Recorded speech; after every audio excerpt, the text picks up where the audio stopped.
Puntahan natin yung ano dun, no? Parang ang taas na ng buhangin dun, no? Yung reclaim doon, ang taas na. Wala na yung view ng dagat, mga mi.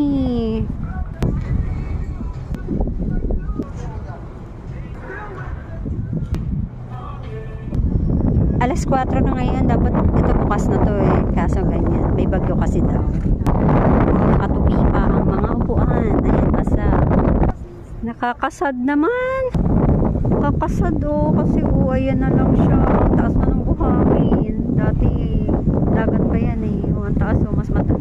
Ito yung ano, diba? Ayan, yung dito kami. Oh, ayan, ganyan siya kataas.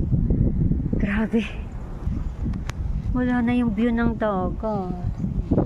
Kahit dito, wala nang view. Ayun, ang layo na ng view. Ay, nako, nakakasad. Ayan na siya. Ganyan.